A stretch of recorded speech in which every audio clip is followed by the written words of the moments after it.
Barbara is one of my sheroes, and I'm so sad I'm going to have to leave right after I speak. This is my second of 3 stops today.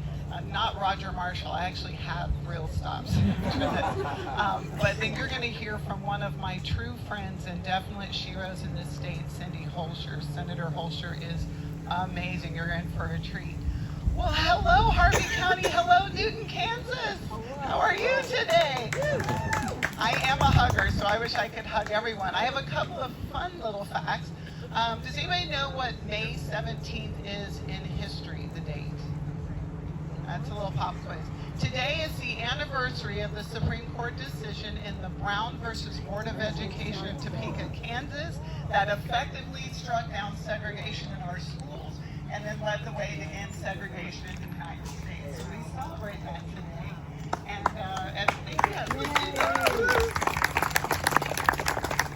And as your beautiful chair, my friend said, it's actually my 3-year anniversary in politics. When I was running for Secretary of State in 2022, we were looking at dates to launch, and we were going back and forth on dates. And then my team and I just landed on the 17th. And I'll be honest with you, I didn't realize that that was the anniversary that ended segregation. And then when we realized it, we thought, okay, God is in his heaven doing his business, because it just lands on that same day. So today is my anniversary, and I'm spending it doing exactly what I want to do, which is speaking to Democrats all over the state. I started the day in Wyandotte County. I'm now here in Harvey County, and I'll be leaving immediately and heading to Topeka. And here's the other fun fact. In January, you're going to have a medical student who's going to be here for a month doing a rotation in pediatric medicine in Newton, Kansas. And her name is Repass. My daughter is going to be here for the month of January right here in Newton. And I'm very, very proud of her. And it was really fun when she asked me, she said, Mom, I need to do a rural rotation. And we pulled out the map, and she was showing me, she's a med student at KU Med, where she could go. And I said, oh my gosh, if you could go to Newton. So she applied and got it. So she will be here in January. I'd also like to thank the Honorable Mayor, who I met when I was running for Secretary of State, and his beautiful husband, and how kind and generous they have been. And your former chair. Harvey County is one of the jewels of the Kansas Democratic Party. And if people don't tell you that, I'm going to tell you that as your chair. We have 105 counties in our state and about 57 that are organized, but some of our strongest are obviously our larger counties, Johnson County, etc. But of our mid-sized counties, Harvey is by far our strongest, most active county. So congratulations and thank you. And I'm saying hi to everyone on the live stream. Well, I just wanted to give you guys a couple of words and then legitimately open myself up for some questions and answers. So if any of you have heard me speak before, you know that I'm standing here because I was raised by a civil rights activist and a Vietnam veteran. So before I say anything else, are there any veterans or active duty members of the military with us right now? Could you please stand? And will you all help me recognize them?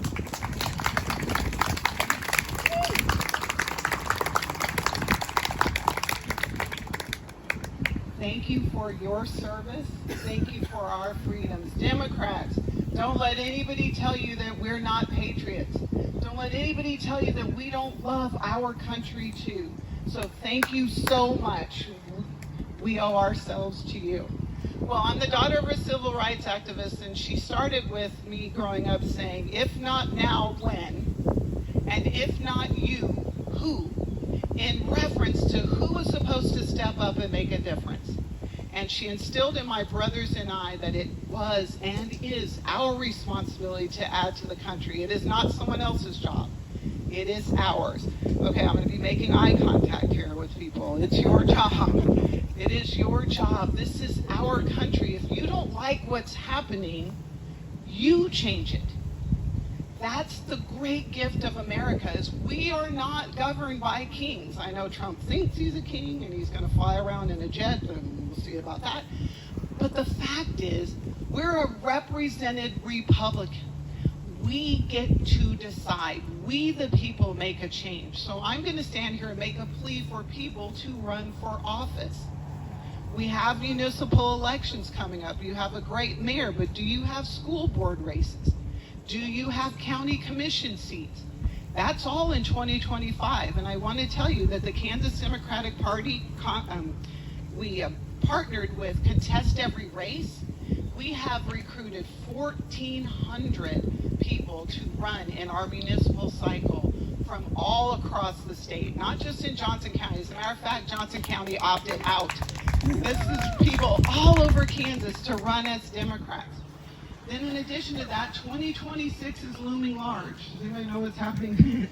We have all of our statewide, everything other than the state Senate races are up. That's everyone. The House, our United States House, our United States Senate, our governor, Secretary of State, Attorney General, Insurance Commissioner, Treasurer.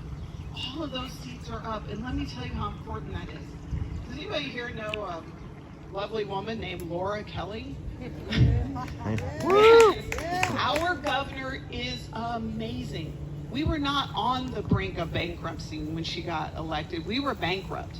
I was in Wyandotte County this morning. Their schools were open 4 days a week because of the Brownback failed tax experiments, and we couldn't fund our schools. Governor Kelly gave us back a surplus and a rainy day fund, something what Cindy Holcher has been trying to fight to protect as the Republicans in the legislature. Let me say this, we'll get real folksy for a second. People call Democrats tax and spend, right? Not true. We have a fiscally sound governor, and the first thing that Republicans want to do is spend down your surplus. The first thing they want to do is take that savings in the rainy day fund and give it away in tax breaks so that we don't have a surplus when we need to fix our roads, when we need to fund our schools. And now that the Department of Education is under attack at the federal level, it comes to us. We have to be fiscally responsible. So our Democratic governor is not only not tax and spend, she is conserve and save. So if you care about those things, we've got to make sure we get a Democrat to follow her. So I'm counting on Harvey County. Yes, applaud for that. And we are counting on Harvey County. Your beautiful chair just told me that when Governor Kelly ran in 2018, she won Harvey County. And we're going to need you again for our next set of elected officials who are running. And I'm going to break some news to you today. Drum roll. It's not me. I got you. I do not have any breaking news about who will be on the ticket, but I can assure you we have a slew of amazing Democrats who are going to fight hard for us. Well, I'm going to actually kind of wrap up my remarks with a story about hope and then open myself up for questions because I promised I would do that. So for any of you who have not heard me speak before, as I mentioned, I'm the daughter of a Vietnam veteran. My dad marks his years from the war by my birthday because I was born when he was flying a mission. And every year on my birthday, he calls and tells me this story. And I actually have it on my phone this year. I recorded it and saved it. He starts by making this helicopter sound, this toot, toot, toot, toot, toot, toot.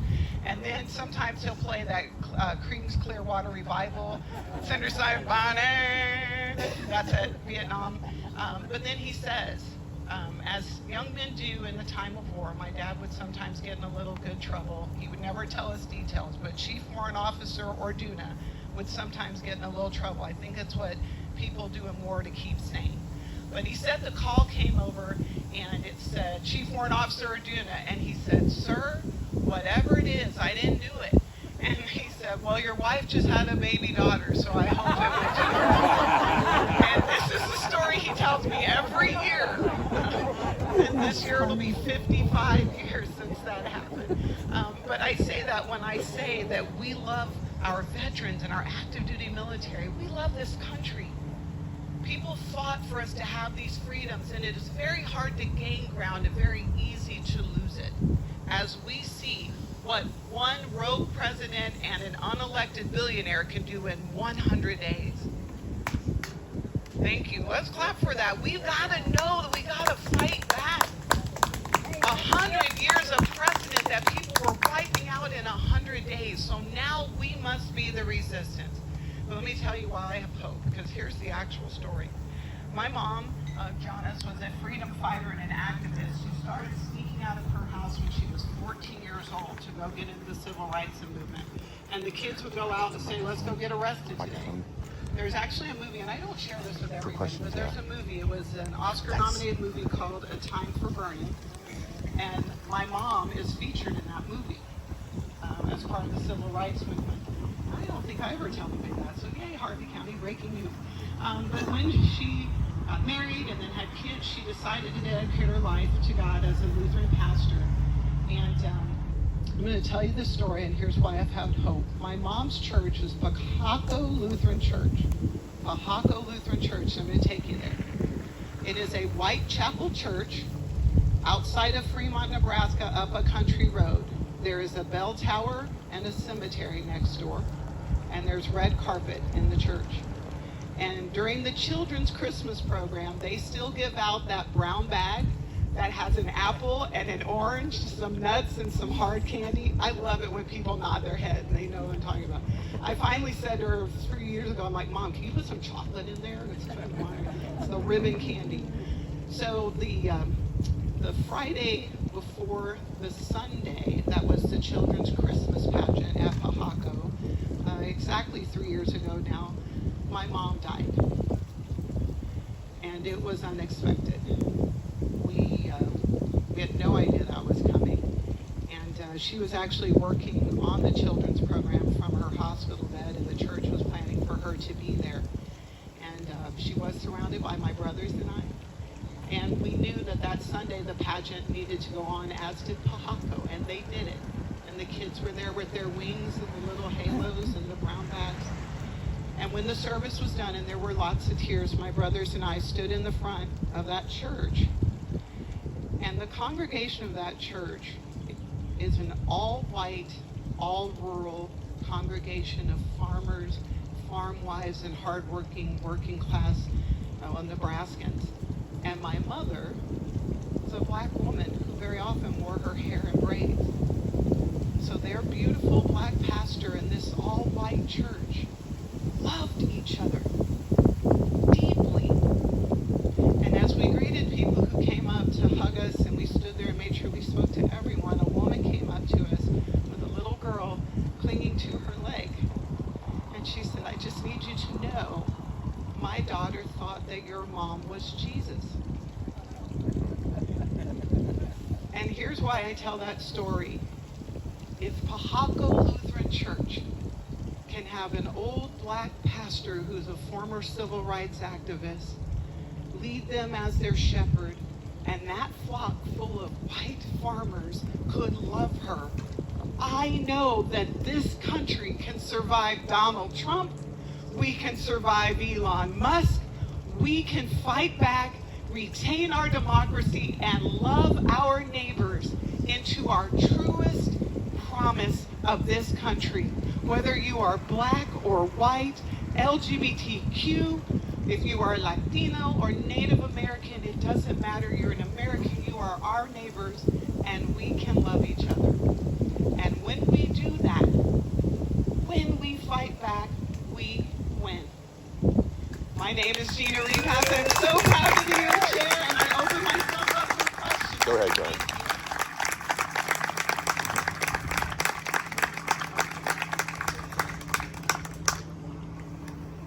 Okay, go easy. Okay, so who's got a question? Almost. There you go. Good. Okay, who's got a question? Who? I was joking. You don't have to go easy. I know they have questions. I can. Yeah, I know that the coach is what I